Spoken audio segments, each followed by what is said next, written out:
Hey guys, it's Alex. It's been a while since I've given you an update, but honestly, all I've done is just work on the cars just to get you guys, or myself, ahead of the game because a lot has changed in the last, I want to say 2 weeks, specifically with the GT500. First of all, it's got a Coyote in it, so let's show you that. So right off the rip, the GT500 has a Coyote in it. Tons of room for activities. I know for you LS people, like, oh, this is taking up too much room. Honestly, the Trinity was like up here. The Trinity was like taking up all that room, and I couldn't reach the back of the firewall with the Trinity installed. Now I can damn near take the whole transmission out and not have an issue. Got the balancer on, got a new alternator, new belt, new everything, new thermostat situation. Now, the funny thing is, I wanted to show you some of the differences between the Coyote stuff and the GT500 stuff, namely the insane manifold that they have for cooling.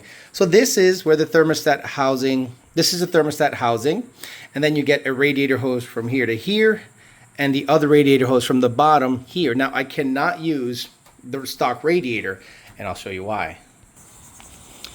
This is the stock radiator. And look at the difference in hose size between a Trinity.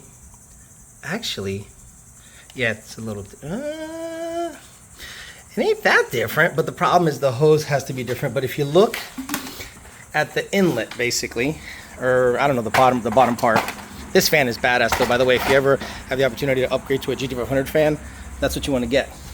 But see, doesn't fit over that. It needs to be quite bigger, and the positioning is incorrect.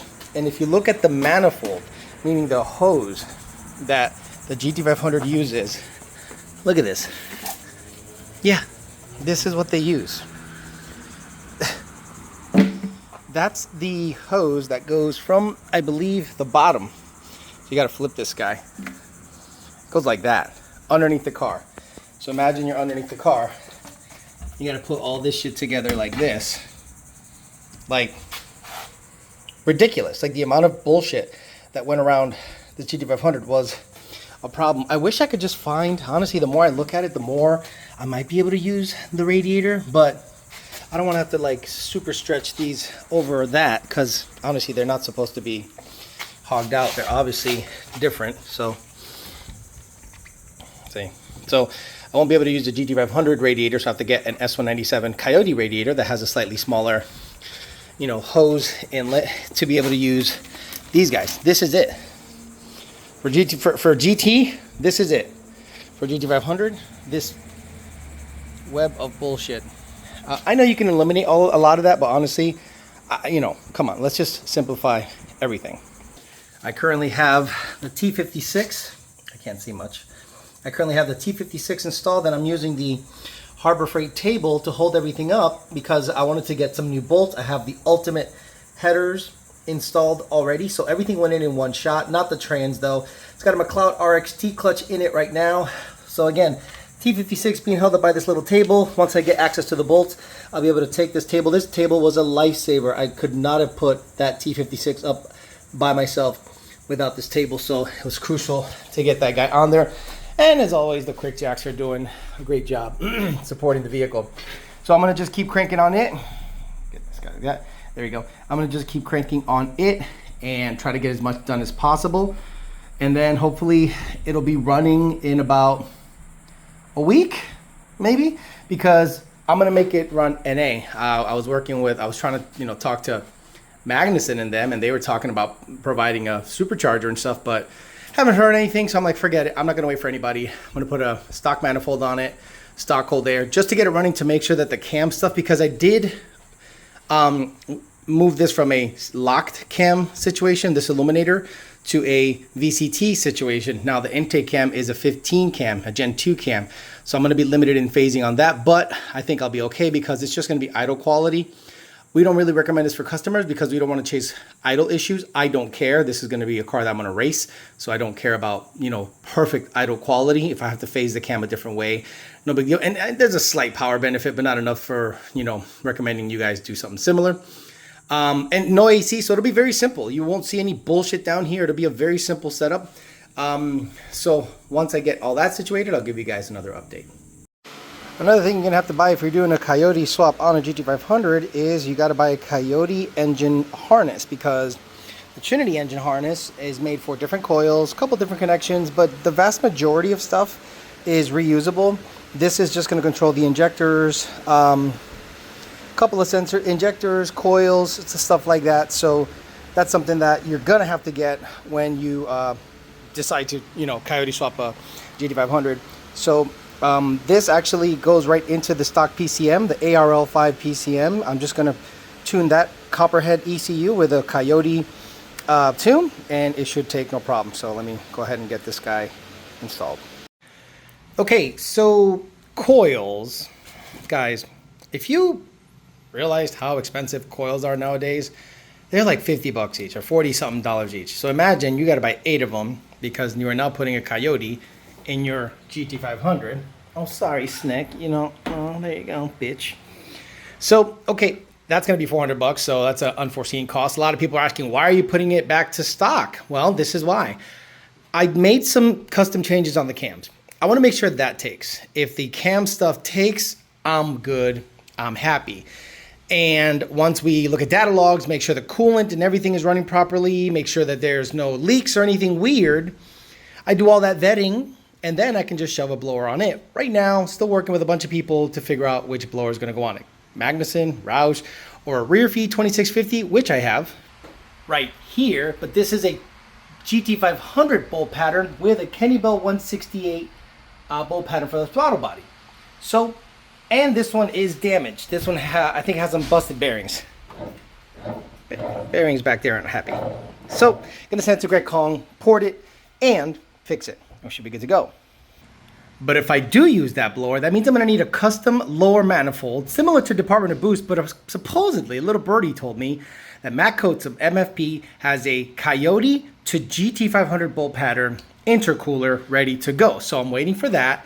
Then I have to figure out the Fiat bracketry and all the drive system.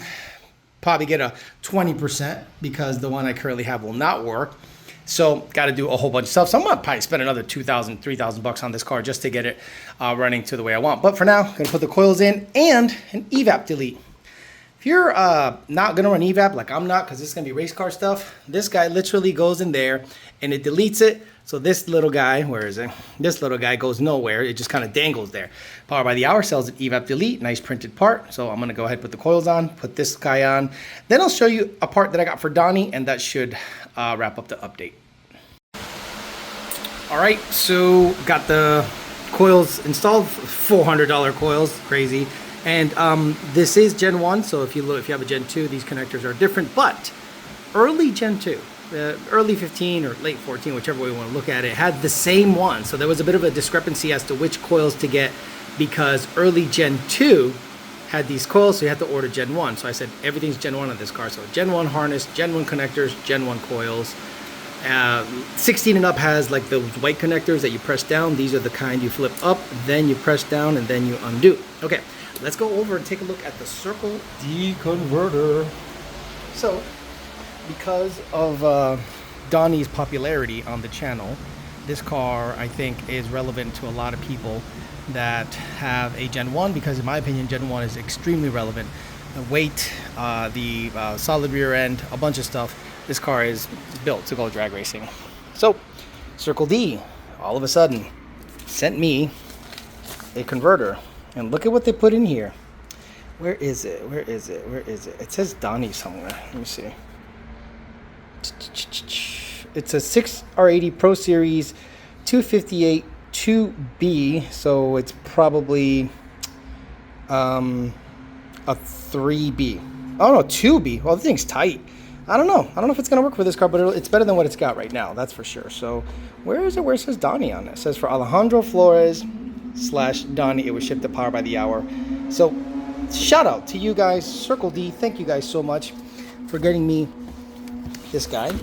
Oh, look at that. Got the koozie. Got the, what the fuck? Bro, new convertibles? A pen? A pen, okay. And we all know what a converter looks like, but let's just, do it for the gram. Bam. the trusty one piece. Awesome. Can't wait.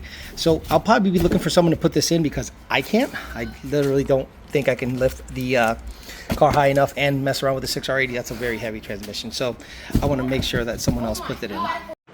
Update on the ZR1. Motor's hurt. Don't know how bad, but a little bit of smoke. Going to do some diagnosing, but I just know it needs motor work. So going to go ahead and ship it up to Bledsoe and let him take care of it. So just kind of including that in the update. And to cap off the update, just giving you an update on the Fairmont. Not much has changed since I really haven't had time to work on this one. Oh, look, is that a lizard? What's up, lizard? Oh, what's up, buddy? Hey, go, get out of here. There you go. Oh, hurt him. I took the 275 6015s off of the Bellacs that are Fox body Bellacs. These are so minty.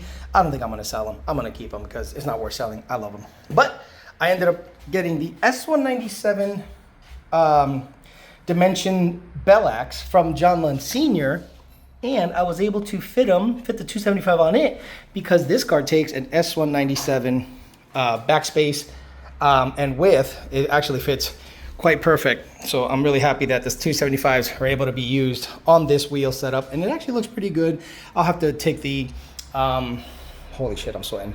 I have to take the plasti dip off of the shit, but I would have loved to have run these, but they just were the wrong offset. So that's that. So there it is. That's the update, giving you this has been about a month's worth of work, and I understand that it's probably not much of an update, but the fact that it's 1,000 degrees outside and I'm sweating my balls off. Like I'm legit, so yeah, I got these headphones on. I'm legit sweating my balls off. Just kind of shows you that it's a lot of work going on out here, and it's 100% by myself. So I'll try to get you guys updated as much as possible. But by next week, I should have the GT500 running. And if I have the GT500 running, I'm gonna make sure that I get content on that, and then I can get the converter on Donnie and get you content on that sooner than later. Thanks for listening, guys. Talk to you later.